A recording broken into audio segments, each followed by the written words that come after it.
Hello दोस्तों। आज हम लोग क्लास 10th के इकोनॉमिक्स के जो पांचों चैप्टर है ना, उन प्रत्येक चैप्टर में से इम्पोर्टेंट 20-20 एमसीक्यू को देखेंगे। तो पहला एमसीक्यू है आपका, विकास का अर्थ है। तो केवल आय बढ़ना ये तो नहीं होता है, केवल रोजगार बढ़ना ये भी नहीं होता है, जीवन स्तर में सुधार, शिक्षा घटाना। तो जीवन स्तर में सुधार, तो सी ऑप्शन आपका करेक्ट है। तो प्रति व्यक्ति आय मापी जाती है। तो प्रति व्यक्ति आय जो होती है वो कुल आय में कुल जनसंख्या से भाग देने पर प्राप्त होती है। तो पहला ऑप्शन आपका करेक्ट है, यहाँ आप लोग देख सकते हैं। विकास का प्रमुख उद्देश्य क्या है? आर्थिक वृद्धि ये उद्देश्य है, लेकिन प्रमुख नहीं है। मानव कल्याण सबसे प्रमुख उद्देश्य है, मानव का कल्याण, वही है आपका विकास। किस संस्थान ने मानव विकास सूचकांक एसडीआई जारी किए? आईएमएफ नहीं, यूएनडीपी। हाँ, यही सही, यही जारी करता है मानव विकास सूचकांक को। भारत का पहला मानव विकास सूचकांक कब जारी किया गया? तो ये किया गया था 1995 में किया गया था। ठीक है। आय असमानता किसे दर्शाती है? तो समान आय को नहीं दर्शाएगी। असमान वितरण, हाँ, इसको दर्शाती है, सही बात। राष्ट्रीय आय किससे प्राप्त होती है? तो सभी क्षेत्रों से, केवल कृषि से, केवल उद्योग से, केवल सेवा क्षेत्र से। केवल केवल नहीं, सभी से होती है। ऑप्शन ए आपका करेक्ट है। सतत विकास का अर्थ है केवल वर्तमान विकास नहीं, केवल वर्तमान विकास, सीमित विकास ये भी नहीं, उत्पादन कम करना ये भी नहीं। तो बी ऑप्शन आपका सही, आने वाली पीढ़ियों का ध्यान रखते हुए विकास करना, वो करेक्ट है। विकास के मापन में मुख्य आधार क्या है? साक्षरता, प्रति व्यक्ति आय, जनसंख्या, उद्योग। तो देखो, प्रमुख आधार क्या है? प्रति व्यक्ति आय। जब आय बढ़ेगी तो शिक्षा भी आएगी, है ना। तो मुख्य आधार ये है। ठीक है। भारत में योजना आयोग की स्थापना कब हुई थी? ये हुई थी 1950 को, योजना आयोग की स्थापना, जो कि क्या करती थी? ये पंचवर्षीय योजनाओं को जारी करती थी। देखते हैं अब, मानव विकास सूचकांक के 3 घटक हैं। तो कौन कौन से हैं? 3 घटक हैं, शिक्षा, स्वास्थ्य, प्रति व्यक्ति आय। तो आपका है ये ऑप्शन ए करेक्ट हो जाएगा आपका, बाकी ऑप्शन नहीं। भारत का एसडीआई 2024 में लगभग कितना रहा? तो आपका रहा है 0.633, यही आपका करेक्ट है। और एसडीआई 2025 भी लगभग इतना ही रहा है। ठीक है ना। तो आगे बढ़ते हैं। सतत विकास का प्रतीक है? तो पर्यावरणीय संतुलन, औद्योगिकरण, नगरीकरण, उपभोग बढ़ाना। तो पर्यावरणीय संतुलन ही प्रतीक है इसका, सही बात है, ए ऑप्शन करेक्ट है। विकास का सही सूचक कौन सा है? केवल जीडीपी तो नहीं, एसडीआई है, क्योंकि इसमें जीडीपी मतलब आय, प्रति व्यक्ति आय के साथ साथ शिक्षा और स्वास्थ्य को फोकस किया जाता है। तो बी आपका सही है। मानव विकास सूचकांक किस वर्ष से प्रकाशित हो रहा है? ये हो रहा है 1990। और भारत की पहली रिपोर्ट कब आई थी? 1995। अभी हम लोगों ने एक देखा है ना, आगे एमसीक्यू देखा था एक। भारत का पहला पंचवर्षीय योजना वर्ष तो 1950 में आया है योजना आयोग। तो जारी करेगा वो कब? 1951 से 56 के बीच। तो सही है। एसडीआई में भारत की स्थिति लगभग है। तो भारत की रैंक आई है 131। तो मतलब क्या है? 130 और 140 के बीच में। तो ऑप्शन ए करेक्ट है उसका। सतत विकास में प्रमुख भूमिका किसकी है? तो प्राकृतिक संसाधन संरक्षण, उपभोग बढ़ाना, प्रदूषण बढ़ाना, अंदर उद्योगीकरण। ये तीनों तो नहीं होंगे। ऑप्शन ए आपका करेक्ट है।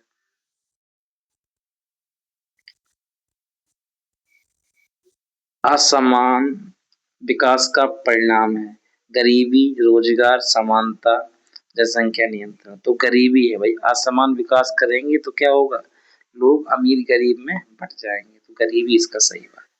भारत में प्रति व्यक्ति आय की गणना कौन करता है? तो गणना करता है सीएसओ, जिसका वर्तमान में नाम है एनएसओ हो गया है। इसको भी हम लोग याद रखेंगे। ठीक। अब है चैप्टर 2 के एमसीक्यू भी हम लोग देख लेते हैं। तो चैप्टर 2 का नाम है भारतीय अर्थव्यवस्था के क्षेत्रक। तो अर्थव्यवस्था की प्रमुखता 3 क्षेत्रक है, प्राथमिक क्षेत्र, द्वितीयक क्षेत्र, तृतीयक क्षेत्र। प्राथमिक में कौन आते हैं? जो प्राकृतिक संसाधनों का प्रयोग करते हैं, जैसे कृषि, खनन। पहला क्वेश्चन इसी पे ही, कृषि क्षेत्र कहलाता है, क्या कहलाएगा? प्राथमिक। द्वितीयक क्षेत्रक होते हैं विनिर्माण, तो दूसरा क्वेश्चन उसी पर है आपको, उद्योग क्षेत्र कहलाता है, तो क्या कहलाएगा ये? द्वितीयक। तीसरा होता है सेवा क्षेत्र, जिसमें क्या होती है? सेवा दी जाती है, तो उसी पर तीसरा क्वेश्चन भी है आपका, तो सेवा क्षेत्र कहलाता है। कौन कहलाएगा? ये तृतीयक कहलाएगा। सही। भारत में सर्वाधिक लोग कार्यरत हैं, तो सबसे ज्यादा जनसंख्या जो लगी है वो लगी है कृषि में, तो आपका ऑप्शन सी सही है। असंगठित क्षेत्र में कौन आता है? तो बैंक आपकी आती है संगठित में, स्कूल भी आता है संगठित में, सरकारी कार्यालय भी आता है संगठित में, तो रिक्शा चालक भी आता है असंगठित में। तो सी ऑप्शन आपका करेक्ट है इसमें। जीडीपी का पूर्ण रूप है, तो जीडीपी की फुल फॉर्म होती है ग्रॉस डोमेस्टिक प्रोडक्ट, जो कि आपका ऑप्शन ए करेक्ट हो गया। संगठित क्षेत्र की पहचान क्या है? तो संगठित क्षेत्र की पहचान यही है कि इसमें क्या होते हैं? निश्चित वेतन होता है, निश्चित नियम होता है, बीमा कराया जाता है, छुट्टी जो वेतन छुट्टी जो होती है वो भी क्या होती है? नियमित होती है, फिक्स होती है, तो ये आपका बिल्कुल करेक्ट है यहाँ पर। सरकारी स्कूल किस क्षेत्र में आते हैं? तो आप बताएं, सरकारी है तो किसका है? सार्वजनिक है, तो बी आपका करेक्ट है, निजी नहीं होगा ये। मजदूर को तय वेतन ना मिलना किसकी समस्या है? संगठित में तो वेतन भाई मिलता है, उसमें वेतन फिक्स होता है, ये है असंगठित क्षेत्र की समस्या। बी ऑप्शन आपका इसमें करेक्ट है। सेवा क्षेत्र में निम्न में से कौन सा आता है? बैंकिंग, कृषि, खनन, निर्माण। तो ये दोनों तो आते हैं फर्स्ट प्राथमिक वाले में आते हैं, ये आता है आपका द्वितीयक में निर्माण क्रिया। ये बैंकिंग सेवा जो है वो सेवा क्षेत्र में आता है, ये आपका करेक्ट है। जीडीपी में सर्वाधिक योगदान वर्तमान में किस क्षेत्र का है? तो जीडीपी में सर्वाधिक योगदान है आपका सेवा क्षेत्र का है, सर्वाधिक योगदान, इसको आप लोग याद रखिएगा, अच्छा क्वेश्चन है ये। 1950 में प्रमुख क्षेत्र था, तो उस समय था कृषि, उस समय हम लोग डेवलपिंग नहीं थे, तो उस समय कृषि करते थे ज्यादा करके, उद्योग और सेवा क्षेत्र डेवलप नहीं थे ज्यादा, तो एआई ध्यान रखना इसमें। संगठित क्षेत्र का उदाहरण है, तो खेती हर मजदूर, ये तो असंगठित, सब्जी विक्रेता असंगठित, दुकानदार असंगठित, तो रेल विभाग आपका है संगठित, याद रखना। असंगठित क्षेत्र में सुधार हेतु योजना तो मनरेगा की गई है, मनरेगा। मनरेगा कानून कब लागू किया गया? तो मनरेगा लागू किया गया 2005, उस समय इसका नाम था नरेगा, फिर महात्मा गांधी इसके आगे जोड़ा गया, तब बन गया ये मनरेगा। सार्वजनिक क्षेत्र का उदाहरण, तो एयरटेल आपका है प्राइवेट, है ना, रिलायंस भी है आपका प्राइवेट, जियो वाला जो है, टाटा भी है आपका प्राइवेट, बीएसएनएल सरकारी है, तो क्या बोलते हैं? सार्वजनिक क्षेत्र। निजी क्षेत्र में कौन आता है? तो निजी कंपनियां ही तो आएंगी, हाँ यही भी सही। सरकारी कर्मचारी तो आएगा नहीं, रेलवे नहीं आएगी, डाक विभाग नहीं आएगा। बेरोजगारी अधिक होती है, किसमें होती है? असंगठित क्षेत्र में, हाँ ऑप्शन ए ही इसका करेक्ट। जीडीपी से क्या पता चलता है? देश का कुल उत्पादन, जनसंख्या, मूल्य स्तर, शिक्षा स्तर, तो ये तो पता नहीं चलता है, जनसंख्या भी नहीं चलती, मूल्य स्तर भी नहीं चलता है। तो देश का कुल उत्पादन, उसी को क्या बोलते हैं? जीडीपी। सेवा क्षेत्र के विकास से है, क्या होता है? बेरोजगारी बढ़ती है? नहीं, ये तो गलत। रोजगार घटता है? नहीं। रोजगार बढ़ता है? ये हो सकता है। उत्पादन घटता है? नहीं। तो आपका ऑप्शन सी सही है इसमें, देख लीजिए ध्यान से। अब आता है चैप्टर 3, मुद्रा और ऋण। मुद्रा का अर्थ है सोना, सिक्का, विनिमय का माध्यम, नोट। तो विनिमय के माध्यम को ही क्या बोलते हैं? मुद्रा, तो आप ऑप्शन सी करेक्ट है। भारतीय मुद्रा जारी करने का अधिकार किसे है? तो वो तो है आपका आरबीआई को, यही हम लोगों का केंद्रीय बैंक है ना। मुद्रा के मुख्य कारण, तो विनिमय का माध्यम, हाँ विनिमय के माध्यम को मुद्रा कहते हैं, तो है मूल्य की मापक, ये भी आपका सही है। मूल्य संचय, ये भी सही, तो अर्थात ये तीनों ही कार्य क्या है? मुद्रा के हैं, तो डी ऑप्शन आपका करेक्ट है इसमें। सबसे पुरानी विनिमय प्रणाली कौन सी है? तो सबसे पुरानी है वस्तु विनिमय प्रणाली, हाँ यही सही है। बाकी क्रेडिट ये तो नई आई है, मुद्रा ये तो नई है, बैंकिंग भी नई है ना, तो ऑप्शन ए सही है आपका। आरबीआई की स्थापना कब हुई थी? तो आरबीआई की स्थापना हुई है 1935, 1 अप्रैल 1935, इसको याद रखेंगे आप लोग। मुद्रा का सबसे महत्वपूर्ण गुण है, देखिए सबसे महत्वपूर्ण गुण है इसकी स्वीकृति, हाँ सी ऑप्शन सही है, क्योंकि ये सभी जगह स्वीकार है, यही सही होगा इसका। ऋण का अर्थ है, तो ऋण का मतलब क्या होता है? किसी से पैसे उधार लेना, है ना, तो यही है, किसी पैसे का उधार देना, ये क्या है? ये इसी को बोलते हैं ऋण, तो बी आपका करेक्ट हो जाएगा। औपचारिक ऋण स्रोत का उदाहरण, औपचारिक, औपचारिक होता है बैंक, अनौपचारिक में आते हैं जैसे साहूकार, मित्र, व्यापारी, तो देखो ऑप्शन भी इसमें आ गया। अनौपचारिक ऋण स्रोत है तो कौन है इसमें? साहूकार। औपचारिक में आती हैं संस्थाएं जैसे बैंक, सहकारी संस्था, डाकघर, है ना, और अनौपचारिक में साहूकार, मित्र, व्यापारी। ब्याज दरें अधिक होती हैं, किसमें होती हैं? अनौपचारिक में अधिक होती है, किसी साहूकार से आप लेंगे तो ब्याज दर ज्यादा लेगा, है ना, बैंक थोड़ा कम देती है उसके अपेक्षा। ऋण का दुरुपयोग अधिक करता है, कौन करता है? यही करता है साहूकार, ब्याज बहुत ज्यादा लेते हैं, जिससे जो गरीब लोग होते हैं वो ब्याज के चंगुल में फंसते चले जाते हैं, है ना। तो मुद्रा के रूप में प्रचलित नहीं है, नकद तो है ही है, चेक भी है, डेबिट कार्ड भी, भूमि नहीं, भूमि मुद्रा तो है ना, यहाँ सही बात है। बैंकों की मुख्य भूमिका है जमा स्वीकार करना, हाँ बैंक में आप जमा कर सकते हैं, रुपए जमा करते हैं नहीं करते हैं। ऋण देना, बैंक ऋण भी देती हैं। मुद्रा का निर्माण, हाँ ये भी करती है बैंक। उपरोक्त सभी, डी आपका ऑप्शन सही, ये तीनों ही काम जो है करती है।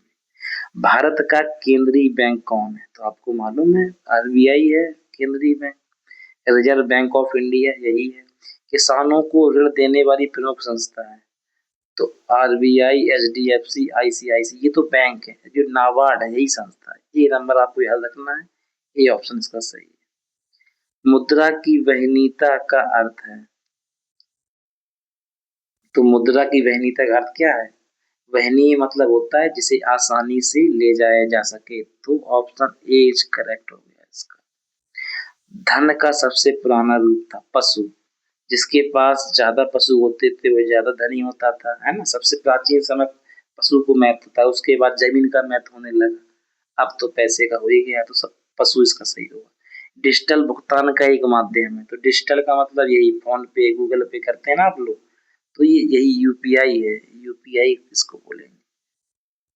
औपचारिक ऋण प्रणाली में ब्याज दर तय करता है, तो औपचारिक में तय करेगा आरबीआई, यही केंद्रीय बैंक है, ये तय करेगा। तो यही क्या करता है? बैंकों की निगरानी करता है, इसी से ही सारे बैंक भी करते हैं। मुद्रा की सबसे बड़ी विशेषता है, यही है सार्वभौमिक स्वीकृति, के यह हर जगह स्वीकार की जाती है, ऑप्शन ए इज करेक्ट। अब हम लोग देखते हैं चैप्टर 4, वैश्वीकरण और भारतीय अर्थव्यवस्था। तो पहला ही क्वेश्चन है आपके पास, वैश्वीकरण का अर्थ देशों का अलग होना, देशों का आपसी जुड़ाव, व्यापार में कमी, उत्पादन में गिरावट।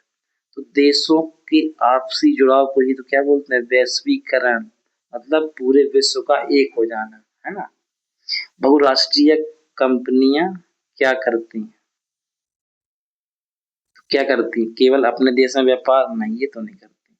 अनेक देशों में उत्पादन? हाँ ये तो सही है, बी सही हो जाएगा। भारत में उदारीकरण की नीति कब शुरू हुई? तो ये हुई है 1991। 1991 में 3 नीतियां हुई, उदारीकरण, निजीकरण, वैश्वीकरण, आपको याद रखना है। ये क्वेश्चन में ये तीनों क्वेश्चन पूछ सकता है कि भारत में निजीकरण की नीति कब शुरू हुई, तब भी आंसर क्या होगा? 1991। या बोले भारत में वैश्वीकरण की नीति कब शुरू हुई, तब भी 1991। आगे विदेशी व्यापार का लाभ है, वस्तुओं की विविधता, हाँ ये तो सही लग रहा है। प्रतिस्पर्धा, कंपटीशन भी होता है, ये भी सही है। कीमतों में कमी, हाँ ये भी है। तो उपरोक्त सभी, डी ऑप्शन इसका करेक्ट होगा। डब्ल्यूटीओ की स्थापना हुई, कब हुई है ये? 1 जनवरी 1995, याद रखना है इसको। इसका मुख्यालय है जिनेवा, स्विट्जरलैंड में। एमएनसी, एमएनसी का है मल्टीनेशनल कंपनी। तो मल्टीनेशनल कंपनी नहीं है तो कॉरपोरेशन है, कंपनी को कॉरपोरेशन भी कहा जाता है, ये मल्टीनेशनल कॉरपोरेशन, यही आपका आंसर सही है। वैश्वीकरण का प्रमुख कारण है तकनीकी प्रगति, कृषि, हस्तशिल्प, घरेलू बाजार। तो वैश्वीकरण का प्रमुख कारण है तकनीकी प्रगति। तकनीक प्रगति कर हम लोगों ने कर ली तभी तो कर पा रहे हैं वैश्वीकरण। अगर हम लोगों के पास एरोप्लेन ना होता, पानी वाला शिप ना होता, तो क्या होता, पूरा विश्व एक हो पाता, नहीं हो पाता। तो तकनीकी प्रगति हुई है तभी वैश्वीकरण संभव हुआ है। भारत में सबसे पहले एमएनसी निवेश करने वाला क्षेत्र ऑटोमोबाइल क्षेत्र है। बस तो पहले ही बनता था मोबाइल भी, तेल, तो सबसे पहला क्षेत्र था वो ऑटोमोबाइल। डब्ल्यूटीओ का उद्देश्य है युद्ध रोकना, नहीं है। शिक्षा देना, ये भी नहीं है। आदान प्रदान करना, ये भी नहीं है। तो मुक्त व्यापार बढ़ाना, डब्ल्यूटीओ की फुल फॉर्म ही होती है वर्ल्ड ट्रेड ऑर्गेनाइजेशन, समझ रहे हैं ना, विश्व व्यापार संगठन। तो मुक्त व्यापार बढ़ाना यही है इसका। भारत में वैश्वीकरण के बाद बढ़ा है, क्या बढ़ा है, रोजगार, हाँ ये तो बढ़ा है। प्रतिस्पर्धा कंपटीशन भी हुआ है, कौन कंपनी अच्छा माल देगी, है ना। विदेशी निवेश, तो ये भी डी ऑप्शन सही है इसका, तीनों सही जा रहे हैं इसके। विदेशी कंपनियों भारत में क्यों आती है, क्योंकि भारत में सस्ता श्रम है, हाँ ये बात तो सही है। बड़ा बाजार बाजार है, ये भी सही है। संसाधन भी है, ठीक। तो सभी कारण डी, इन तीनों ही कारणों से विदेशी कंपनी भारत में आती हैं। आउटसोर्सिंग का अर्थ है विदेशी से कार्य कराना, यही है, ये सही है। भारत में आर्थिक सुधारों का वर्ष है वो है 1991 है, क्योंकि इसी समय ही क्या आया था, तीन नीतियां आई थी, उदारीकरण, वैश्वीकरण, निजीकरण। वैश्वीकरण का नकारात्मक प्रभाव है, क्या है, स्थानीय उद्योगों को नुकसान, हाँ यही है। बाकी तकनीकी विकास, उत्पादन में वृद्धि, व्यापार में वृद्धि, ये तीनों क्या है, ये तीनों तो वैश्वीकरण के सकारात्मक प्रभाव मतलब लाभ है। एमएनसी का मुख्य उद्देश्य है, मुख्य उद्देश्य मुनाफा कमाना, शिक्षा देना, गरीबों की मदद करना, सरकार चलाना, ये तीनों तो नहीं लग रहा। इनका उद्देश्य होता है लाभ कमाना, मुनाफा कमाना। डब्ल्यूटीओ का मुख्यालय कहाँ है, जिनेवा, मतलब स्विट्जरलैंड, है ना। भारत में विदेशी निवेश को कहते हैं एफडीआई, बोलते हैं उसको, एफडीआई, फॉरेन डायरेक्ट इन्वेस्टमेंट, प्रत्यक्ष विदेशी निवेश, एफडीआई बोलते हैं उसको, याद रखना है। वैश्वीकरण से सबसे अधिक प्रभावित हैं छोटे व्यापारी, बड़े उद्योग, किसान, सरकारी कर्मचारी। तो उससे है छोटे व्यापारी प्रभावित हैं। बड़े व्यापारी तो भाई विश्व की टक्कर ले सकते हैं, छोटे व्यापारी की इतनी क्षमता नहीं है। तो ए ऑप्शन का सही। वैश्वीकरण का उदाहरण, एप्पल कंपनी का उत्पादन भारत में, गांव की दुकान, सहकारी संस्था, हाँ यही है भाई। एप्पल कंपनी कहाँ की, अमेरिका की है, भारत में आ रही है, तो वैश्वीकरण है यही। भारत की पहली एमएनसी जो है, क्या ये सभी है, इन्फोसिस, विप्रो, टीसीएस, ये तीनों ही है पहले, तीनों एक साथ है, ध्यान रखना। अब है चैप्टर 5, उपभोक्ता अधिकार, कंज्यूमर राइट्स। तो उपभोक्ता दिवस कब मनाया जाता है, ये मनाया जाता है 24 दिसंबर, क्योंकि इसी दिन ही संसद में ये उपभोक्ता संरक्षण अधिनियम पारित हुआ था। कब हुआ था, 24 दिसंबर 1986। तो हाँ यही है, उपभोक्ता संरक्षण अधिनियम कब लागू हुआ, तो कब हुआ है, 1986। उपभोक्ता शब्द का अर्थ है वस्तु बनाने वाला, वस्तु उपयोग करने वाला, वस्तु बेचने वाला, व्यापारी। तो ये है बी नंबर, वस्तु का उपयोग करने वाला ही क्या कहलाता है, उपभोक्ता। उपभोक्ता के अधिकार, सुरक्षा का अधिकार, जानकारी के अधिकार, चयन का अधिकार, ये तीन है, बाकी तीन और 6 अधिकार है, तो ये तीनों ही सही हैं आपके। उपभोक्ता की शिकायत कहाँ की जा सकती है, तो कर सकते हैं आप लोग उपभोक्ता फोरम, उपभोक्ता आयोग में, इसमें कर सकते हैं, बैंक में नहीं, कोर्ट में नहीं, विद्यालय में नहीं। ये ऑप्शन आपका सही है। तो उपभोक्ता आयोग जो है वो क्या है, 3 स्तरीय संरचना है। कहाँ कहाँ पे है, जिला पे है, राज्य पे है, राष्ट्र पे है। तो पहला ही ऑप्शन आपका करेक्ट है।